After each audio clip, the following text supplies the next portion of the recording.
Carding is not just a big city issue, and neither are the uncomfortable questions of racial bias that often come along with it.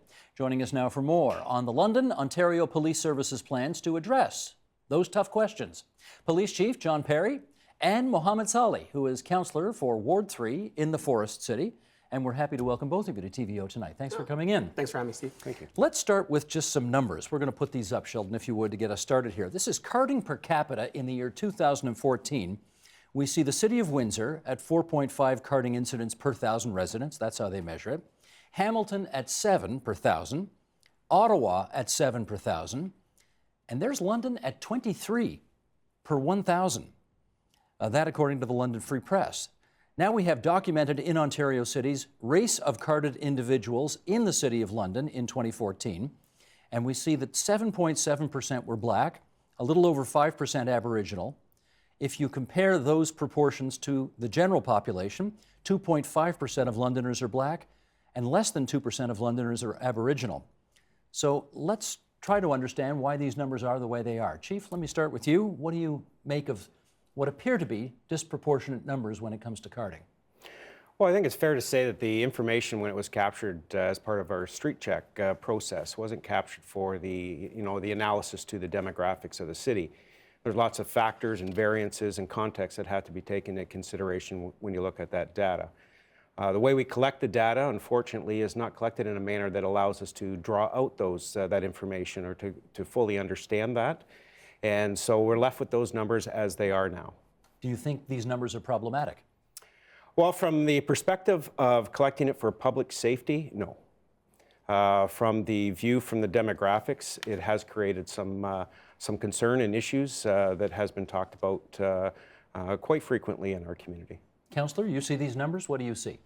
I think I had a number of conversations in the community. Of course, it's something for pause for concern and how we need to do and what we need to do for the next steps to make sure that we can have some sort of conversation around the greater cause. I think street checks or carding or whatever they may be called in different cities really was a snippet or example of maybe that there is a bigger conversation that needs to be had. And I think that's kind of where we're at now in London. What's the bigger conversation? Do we look at, is there concerns for racial biasness or, is there need for more awareness on things related to race and racial profiling in our community? Do you think these numbers indicate a racial bias on the police service? I think for me, I think it's definitely concerning and it was definitely alarming to see those numbers based on the population. So that's why I wanted to make sure to have those conversations and push to do what I can to advocate for the community and advocate for Londoners to make sure that we can maintain public safety, but at the same time ensure that no one feels uncomfortable or feels as if any of their rights are being infringed. You are a very skillful politician because you didn't answer the question there. I asked you whether you think these numbers reflect racial bias on the police force. It seems as if there has been concerns, and I think that yes, it could be perceived, and I think for me personally, I feel as if there's been some racial biasness based on the statistics that have been presented. That's a yes, Chief. Do you think there's racial bias on the police force? No. You don't think so? No. So how do you interpret these numbers being as disproportionate in the black and Aboriginal communities as they are? Like I said, there's lots of factors and context that have to be taken into looking at those numbers. Like what? Well, it could be in relation to the particular crime and the descriptions of individuals that were provided by citizens in our community that resulted in those interactions with members of our community and a street check was submitted in relation to it.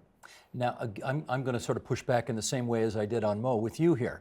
That sounds like a nice way of saying not too much. Mm-hmm. Do you have a problem on the police service with racial bias? I don't believe so, no. And yet these numbers seem to suggest something else. Do you think they point to something else?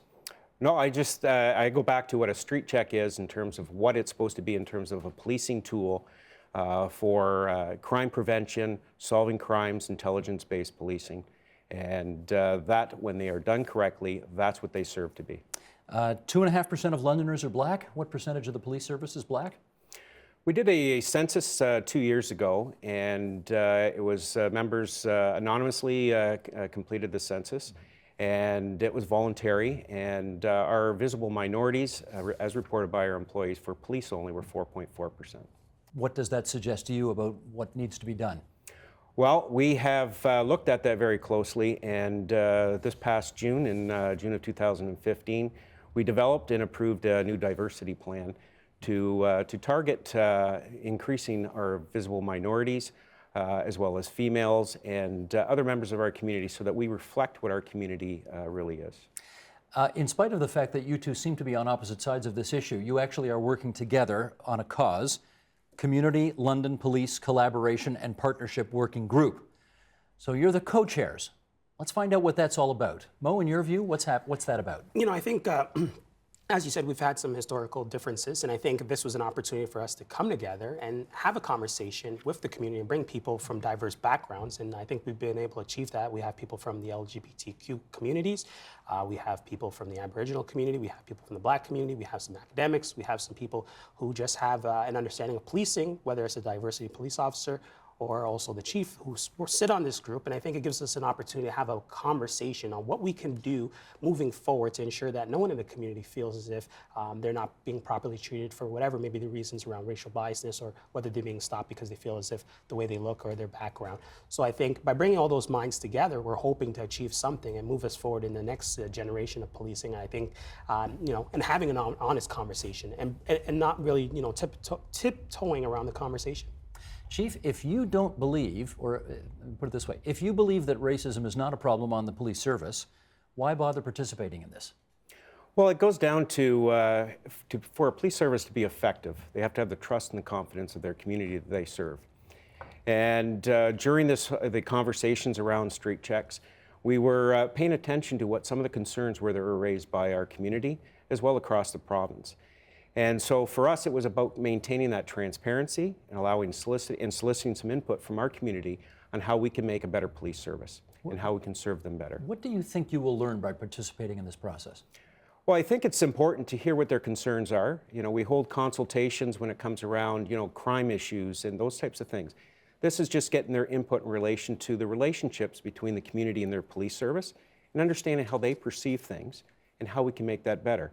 And part of that is to look at, you know, what type of training can we have for our police officers? What type of education do we need to do so that those interactions with our community remain to be positive, and so that we can continue to do the best we can. And how many people on this working group?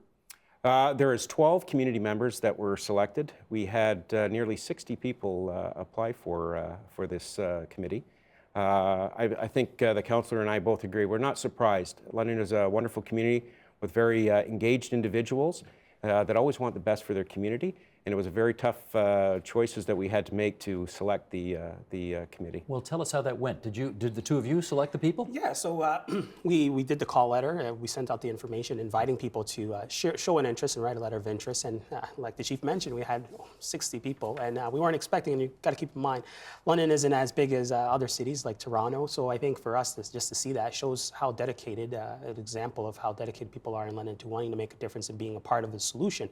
So we sat down and we had conversations when we looked at every single application and looked at every single person and saw what would be the best fit. And also we wanted to make sure we struck a couple of important pieces. We wanted to make sure that we had things like gender parity. We wanted to make sure that it was reflective of the community. So and is it? Yes. It is. So we were able to achieve that. So we've been very fortunate on that front. So I think, you know, looking forward to the days ahead with the working group. Have you got law enforcement represented besides yourself on the working group?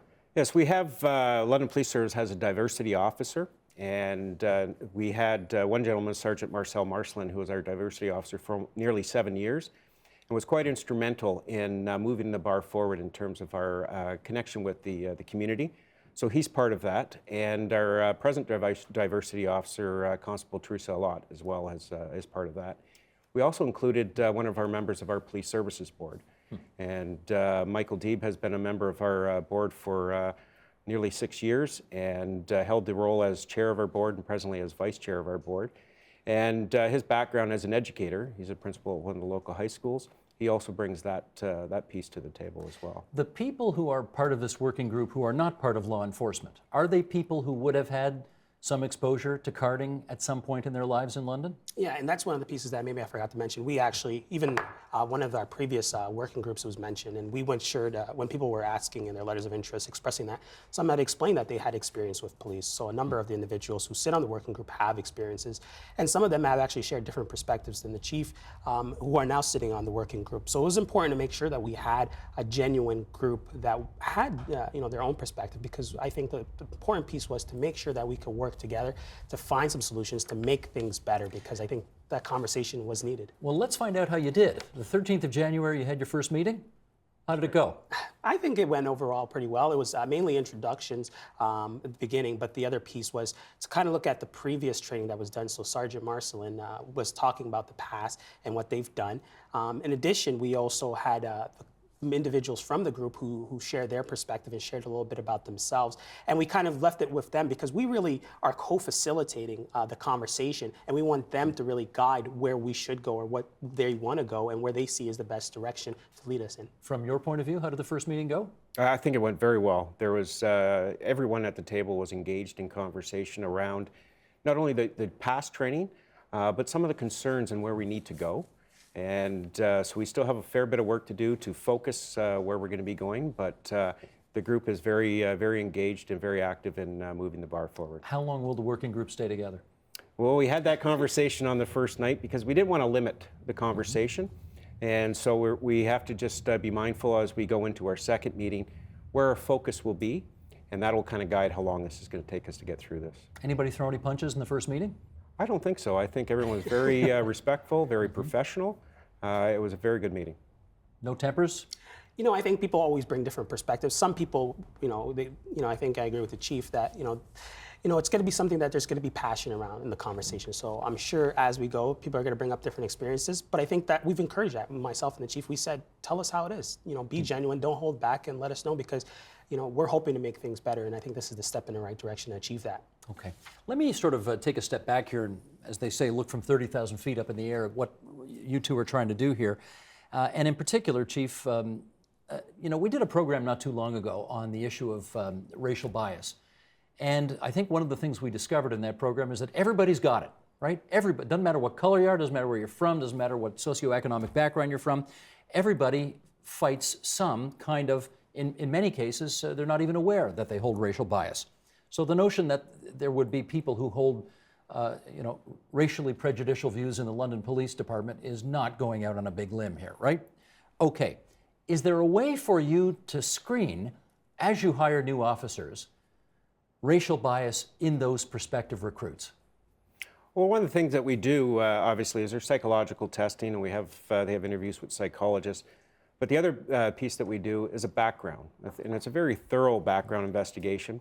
And part of what we try to do is look at those competencies and those qualities of a person and how they interact with different members of our community, diversity, how inclusive they are. And part of that is speaking to, everyone from neighbors to past employers, friends. We even go as far to ask for information about people they may have had a falling out with so that we can gather that information and speak to them. You are hip to this, in other words, as an issue. Well, we're always mindful of having the trust and confidence of our community, and obviously having the best possible candidates that we can put forward. I'm not even sure. I remember once upon a time, the police college where they trained everybody was in Elmer. Is it still there? It's still there. In Elmer, Ontario. Okay. Do they do adequate diversity training, in your view, for future recruits at the police college? Well, training in policing, I think you have to look at. Policing is always evolving, and training is a big component of that.